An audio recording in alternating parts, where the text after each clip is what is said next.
Welcome into another edition of the Old North State Sports Show, folks. The NFL Combine is here.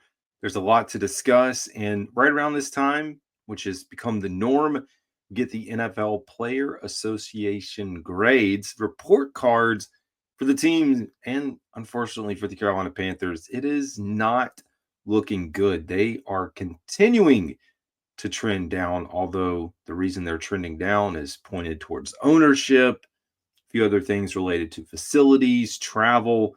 We're going to get into all of that today and break it down for you and take a look at the Shaq Thompson farewell. Pretty cool video that he put together. I thought it was worth sharing for the show, at least for those that are tuned in. So without further ado, let's go ahead and jump right in. Carolina Panthers ranked 25th out of 32 teams. So the Carolina Panthers fell 8 places to 25th overall in this year's report.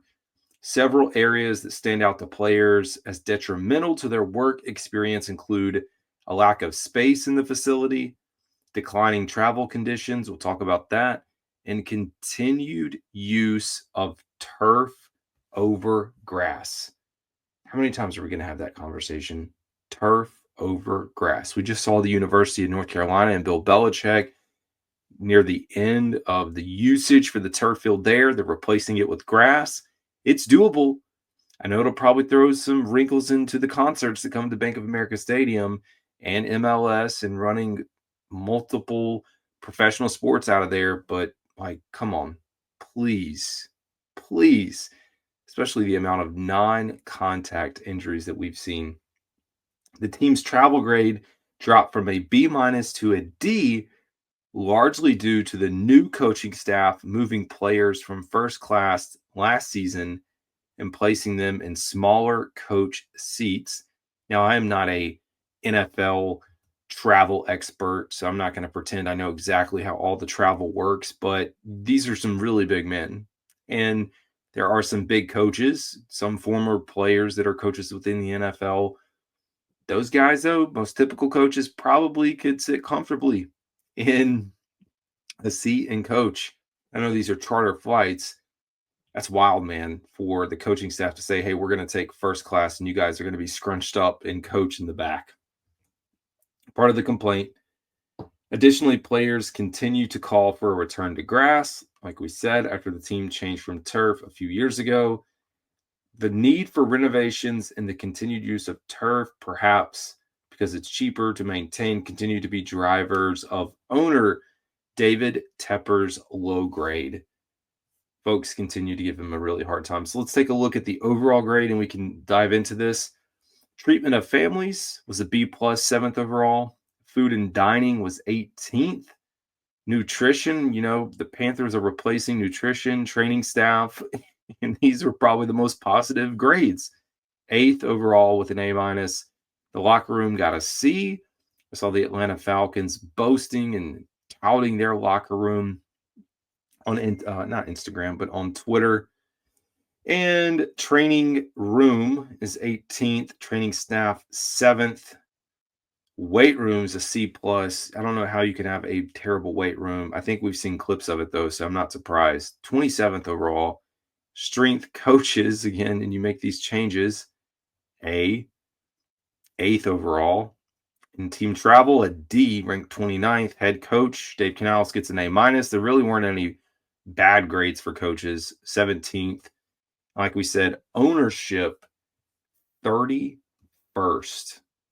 That's rough, man. But we'll get into you kind of see the larger overarching pieces that were brought up, but let's go ahead and dive in.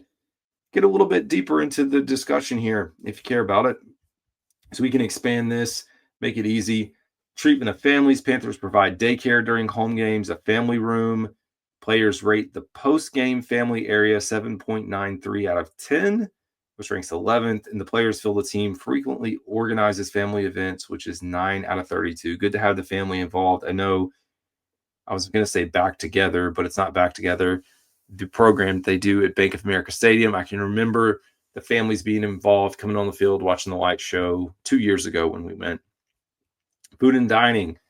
Panthers rate the taste of their team's food 8.23. out of 10, which is 14th. Rate the freshness 8.4, and the players rate their dining area an 8. Complimentary their director of culinary, Tracy Hartman. So very positive grades, 18 out of 32.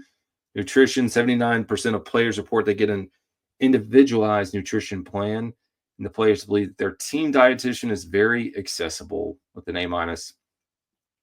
The locker room was renovated, I believe, back in 2013. I only know that because I was just looking at that today for something else and saw locker room renovations 2013.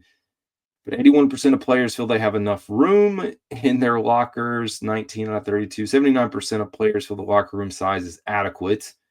It's just not fresh and new and nice. It's much better than what it was.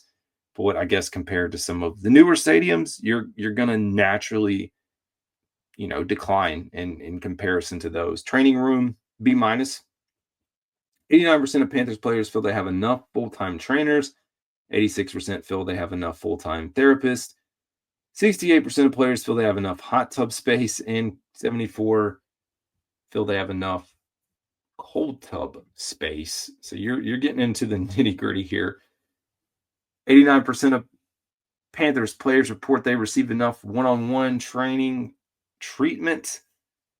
Players feel that the training staff attributes to their overall success. That's a B+. That was really positive. Players report that the weight room is below average quality. I don't know how you cannot have a good weight room for the NFL. Players feel they do not have enough space. That's not good. Players acknowledge that there's ongoing equipment upgrades, but believe there are a limited amount of actual space. Like, you're limited with what you have to work with. It's not one of these, nice facilities that you could have out in Rock Hill. Strength coaches, 97% of players report they get an individualized training plan. Players feel the strength coach significantly contributed to their overall success. Getting to the travel with a D, 55% of the players feel they have a comfortable amount of personal space on team flights. Players believe their team's travel schedule is not very difficult. Fewer players feel they have a comfortable amount of space. And again, we talked about the move from first class to coach. 97% of Panthers players feel their head coach is efficient with their time. Players feel Canales is highly receptive to the locker room feedback on the team's needs. I agree with that. It's just a new process for him as a head coach. He talked about that in one of his interviews here at the NFL Combine, going over everything that comes across his desk, family issues, deaths in the family, newborns, anything and everything that he now has to deal with as a head coach. And lastly, the main one, owner David Tepper's average rating for perceived willingness to invest in the facilities is 6.12, 29 out of 32. Ranking in the league, players feel that ownership only slightly contributes to a positive team culture. Not good. Players feel ownership is only somewhat committed to building a competitive team. Man, D-, terrible, terrible, terrible grades across the board. I mean, we can acknowledge, and I think a lot of this is just the reputation that comes with this team being a bad football team, a team that's been bad since Tepper took over. We know about him wanting to be involved, but I will tell you, it feels like at least the past year, things are heading in the right direction. And if you can continue to build off of what Dave Canales is establishing with the culture, things may get a little bit better and kind of ease off. Not to mention, you do have practice facility renovations that are going to be coming along pretty soon. And they've submitted the plans for those last year. You're also going to have renovations to the stadium. I was looking, I didn't see anything specified directly about locker room upgrades. I know a lot of it's maintenance and updates to the stadium itself and not necessarily locker rooms, but we'll find out. But I know, taking all this feedback, I mean, you're talking about the richest owner in the NFL, billionaire owner. I mean, he's got money flowing out. I understand you want to keep it like part of it, but you got an MLS team, so you also have other professional sports team there. A lot of this, you just think back, like, what could have been for Tepper if he got this thing right with Rock Hill? It could have been one of the best facilities. But now the Panthers are kind of stuck here. I mean, you're making this investment of $800 million into the stadium for renovations. no plans to put a dome, no plans for a new stadium. You're stuck with what you have, and you can make the upgrades to the practice facility, make the indoor part, improve things there, but there's only so much you can do when you're stuck with the building blocks that you have in place. You can't really do but so much. So anyways, those are the grades. Now, speaking of NFL Combine, I got to listen to bits and clips and pieces. There's so many prospects and interviews and media availability that came through today. I cannot break all that down. I mean, I just can't in one day. So I'll be, of course, leaning into the draft, taking a look at the prospects that we got to hear from, listening to what other people had to say in their interviews, when they talk to them, what they've posted, and then getting into the actual NFL Combine results, which is probably the most important. I will say we heard from Canales, Dan Morgan, around a few different outlets. He's talked to a lot of folks. One of the interesting things I heard between Dan Morgan is a mixture of, are you looking for character and size in their college stats, a mixture of both, and kind of lean towards a mixture of both. So all those things matter. I mean, there's a ton of availability, a ton of interviews. You can find them. I think I've listened to 3 or 4 CBS, NBC, Jacina Edwards, Anderson. I mean, they're out there. So you can find it. Of course, if you're on YouTube, I mean, and you're a Panthers fan, more than likely your feed is going to be dominated by all that stuff right now. Speaking of dominated, let's talk about the final piece here, and that is, of course, Shaq Thompson's farewell. I think we as Panthers fans, we can acknowledge he was a really good player for us, and I think fans have a right to say, you know what? It makes sense. It makes sense that, this thing happened, that he's departed, that he's not going to be here. And the team is moving on in another direction. And I heard Dan Morgan talk about it. It makes sense. You got to stay healthy. You got to be available. But we'll go ahead and play the clip of Shaq Thompson's farewell. Let's get it pulled up here, as I unfortunately didn't. I had it pulled up on my timeline. So I was unfortunately not prepared to have it here as we do this. So I'll pull it up. I guess if you are if you're listening, it may not make a lot of sense, but I'd recommend going out on YouTube so you can watch this as well. So let me stop sharing or stop talking, and we'll play this and then close out the episode. And that'll do it for today, folks. This is Carolina Dad. Y'all have a good one.